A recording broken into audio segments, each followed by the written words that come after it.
There's a difference between being down 3-1 and being up 3-1 and somebody coming back on you. It's the same thing as getting punched in the face and then somebody punching you in your face. You don't react the same way. So these guys being down 3-1 to an Oklahoma City team who was damn good and coming back and beating them, that's a huge deal. But being up 3-1 against that Cleveland Cavaliers team, who you beat the year before that, by the way, they were injured, but you beat them the year before that when they had their guys now. And for them to come back on you and beat you, I completely disagree with the logic that that's not a mental advantage. Why does Steph get a pass for the 2016 finals? Any other top 5 player would be heavily criticized. I always hear the Draymond suspension, Bogut injury, etc., but he still had his second best player. Yeah, and they had 3 games to win one, and 2 of those 3 games was on their home floor too. Don't leave that out. I don't think anyone gives an excuse for blowing a 3-1 lead. Yeah, no. I think what people do say is it's pretty obvious Golden State were banged up. And Steph wasn't 100%. And my pushback is to the people who just say, oh, if they ran it back in 2017, the Cavs would have just smoked them. I think that's just dumb. I'm gonna be honest. I agree with you. I don't get how you go from losing that one possession to getting smoked. Because my thing, I don't even understand. I don't know how mentally weak you think that's what I'm Curry saying. and the Golden State. How do I think how mentally weak I think they are, Mark? I'll tell you how mentally weak I think they are because they blew the Cavs out those first 3 games, smoked them. They go from smoking them to being in now dogfights and losing. That is a mental advantage that we can now beat or you, a physical as opposed to putting you in the chokehold. Say that one more time. Or physical disadvantage with injuries. What physical disadvantage? Who in the playoffs is 100%? Nobody. I'm tired of hearing that bullshit about guys being injured. If you are, I'm tired of hearing that bullshit about you being injured. It's not even just injured. Draymond got suspended too. Yeah, okay. Draymond got suspended. We cannot act like that because that 7-game series is arguably what the greatest 7-game series of all time to many. For multiple reasons. For multiple reasons, that series was not just 2 of the healthiest squads in the league going at it. That wasn't what the case was. But a lot of people, like Mars just said, people like to acknowledge, LeBron didn't have Kyrie and Kevin Love in 2015, and then we get to 2016, and we acknowledge that Andrew Bogut was hurt, Draymond got suspended, Steph wasn't 100%, but most people don't want to acknowledge that because it doesn't fit their narrative of pushing how, the Cavs would have smoked the Warriors had they never had Kevin Durant. ZZ, that logic doesn't work. ZZ, the reason why that logic doesn't work is because the reason why that logic doesn't work is because both Kevin Love and Kyrie Irving were out for the rest of the series. Right. Steph Curry being on the floor, we're assuming you are ready to go. Draymond Green played the rest of the series. It wasn't like he was suspended for the rest of the series. No, he played the rest of that series. The same level. No one's saying that. That's what it sounds like he's saying. No, he's saying we can acknowledge that Cleveland were hurt and they were hurt more than Golden State, 1,000%. But we can also acknowledge that Golden State up 3-1 and then Andrew Bogut breaks his leg. Draymond Green gets suspended. Steph Curry has gone through 2 injuries in the postseason already. Still clearly isn't 100%. If you watch Steph Curry, you can see he's not moving as well as Steph Curry can move because of the fact he's not 100%. Iguodala is averaging something like 26 a game. We're not he wasn't 100% against OKC. He wasn't 100% against OKC. He was holding his knee. He wasn't 100%. He played pretty well, and I give him credit for playing well against OKC. I give him credit for that overtime game against Portland. I give him credit for playing not as terribly in the finals as I think he should have played. He shot 40% from 3. Congratulations. He still didn't play well. Andre Iguodala dealing with back spasms. We can acknowledge all of these things are factors as to why Golden State weren't able to close out the series. All I'm saying is we don't know if they run it back, if Cleveland win again, if Golden State win. I think it's just dumb to say that, Cleveland just mocked them because of a mental advantage when Golden State had shown they have the mental fortitude to come back down 3-1 that they showed in that postseason. I don't know how we're going to say a team that goes 73-9 comes back from a 3-1 deficit against the team that some would say was the most talented team in the league, has mental toughness issues because they blew a 3-1 lead when everything went wrong for them. And I also think people don't acknowledge the fact that Kevin Love missed the game in that series with a concussion. I think that's also something that's very important to point out as well. That's very important to point out as well. My point, all I'm saying is we never got to see this. We never got to see this series happen with both teams close to fully healthy.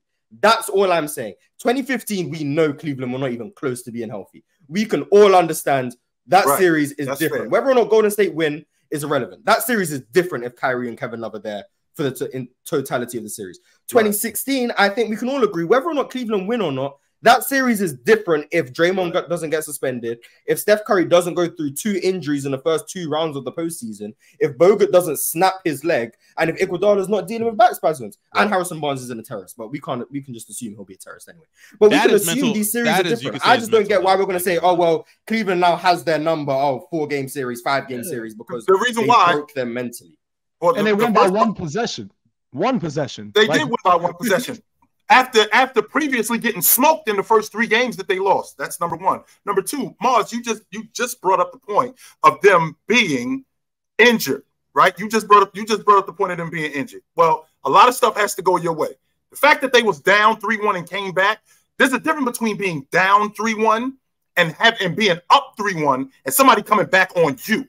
It's the same thing as getting punched in the face and then somebody punching you in your face. You don't react the same way. So these guys being down 3-1 to an Oklahoma City team who was damn good and coming back and beating them, that's a huge deal. But being up 3-1 against that Cleveland Cavaliers team, who you beat the year before that, by the way, and they were injured, but you beat them the year before that when they had their guys now, and for them to come back on you and beat you, I completely disagree with the logic that that's not a mental advantage, especially considering how James played in that series. I'm not mad at you saying it's a mental advantage, but the idea that because you've made it very clear, you think it's more than a mental advantage. You think they broke them. That's not a mental advantage. You think they're just completely out of it. They have no shot. You think it's a 5-game series. And I think a mental advantage is, they have the edge. We know they might have our number. We might have to adjust. Saying someone broke you, I'm not gonna lie. I don't think the Warriors. I don't think Steph Curry. I don't think Draymond Green. I don't think Klay Thompson. I don't think Iguodala. Any of them are that weak that they get broken by the only broken is like what LeBron did to Toronto. That's breaking a team. True. That the Warriors did not get broken. The Warriors' bodies is what failed them more than. And to be fair, Chill, I think you're taking it as if we're trying to like discredit what LeBron did or what the Cavs. No, I'm not doing that. No, I'm not doing that. Okay, no, okay, that's fine. But like, I just hate when people say, "Oh, they got KD to beat LeBron." Like they couldn't run it back. Everything that could have gone wrong for the Warriors went wrong, sure, and they lost in 7.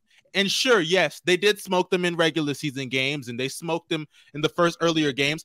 But if you bring up regular season is not the playoffs. Shorter lineups, different atmosphere, all of that. And then you get into the playoffs when they were up 3-1. What happens in Game 5? Draymond suspended, and everything changed. The momentum switched over to the Cavs, and I only think the mental toughness thing applies to Harrison Barnes. If you want to say, because I've seen Harrison Barnes also struggle this year in the playoffs. Maybe he's just not built like that. If you want to say that Harrison Barnes is mentally weak, that's fine. But everybody else, I don't think that. Well, hold up 1 second, Ticket. You can go respond, but I don't think that you could say that Steph Curry and Klay and Draymond, all 3 of them saw what happened in the finals and said, "Man, we can run this shit back and we can win." They definitely thought that. There's just no way. I mean, I'm not in the locker room, but I think they thought that. Anyway, if they thought that, they would have caught it. What Chilltown is saying, they even called Kevin Durant. Well, what Chilltown is saying is that they didn't. So that showed mental weakness. They didn't. They could have, should have. They didn't what? They didn't what? Run it back. They didn't run it back. They could have easily said, you know what? We're this mentally tough team. They could have said everything you just said. We got injuries. We had all of these diversities. Man, we can be better than these dudes. We can beat these dudes. We can run it back. They didn't. They ran and got KD. No. They ran and got KD. They didn't. They ran. But what's wrong with getting Kevin Durant? That's Kevin Durant. I want to just say they didn't run and get KD. They ran and recruited KD, and KD chose to join them. The Cavs tried to get KD after coming back 3-1 and tried to recruit KD. Everybody went KD. What's wrong with that? When it comes to KD, first of all, I was talking to you calmly. And respectfly. So listen, because y'all say no. You're not going to say one thing about me, and then when I do it the right way, the corporate way, then you're gonna get mad at me. So Ticket. I'm saying turn up on his ass. I'm gonna respond to him respectfully. Damn that corporate stuff, Ticket. Again, there are no excuses when you're in those situations. Injuries are not excuse for losing, and also just when you talk about mental, you said the only guy that you saw that you could address that mentally was Harrison Barnes. I disagree, man. Mentally, Steph Curry broke down. You saw the turnovers, the careless turnovers, the fact that he couldn't score down the stretch. Those were all mental things you at home. And like Chilltown said, I agree with Chill. It wasn't just one game. It was a couple games in a row that this team collapsed. I mean, so, yeah, you lost Draymond for a game. But if you're a mentally tough team, you should be able to bounce back and at least get a game. And they weren't able to do that. They completely fell apart from top to bottom mentally as well. So what I'm saying is, and what Chilltown is saying is that if they had this ultra belief that they could do it without Kevin Durant, they could do it. To me, they would have never went and recruited him because when you're truly great, you that guy, and you feel like I'm just off top better than you, I don't have to go get my big brother to beat you. I'm gonna beat you how I can. So I think that mentally, what Chilltown was saying is he's right, because mentally, LeBron James, when that whole situation happened, they mentally were defeated. They didn't feel like they had a way and a path. You understand? And so here's one last. Because when I think about Steph Curry and I think about how they came back and how the Golden State Warriors fell apart, I understand the fact that Draymond, who was their emotional leader, being taken out of the lineup for one game, not for the entire series, for one game, how much that affected him. I understand how Andrew Bogut, being their defensive anchor in the hole, him being taken out of the lineup for the rest of the series, affected them. But with that also being said, they fell apart overall. And with them falling apart overall, and the fact that as good as Cleveland played, I feel like that broke Golden State, particularly their leader. Particularly not just the team, particularly their leader, Steph Curry. I feel like that broke him. And because it broke him, I feel like it broke them.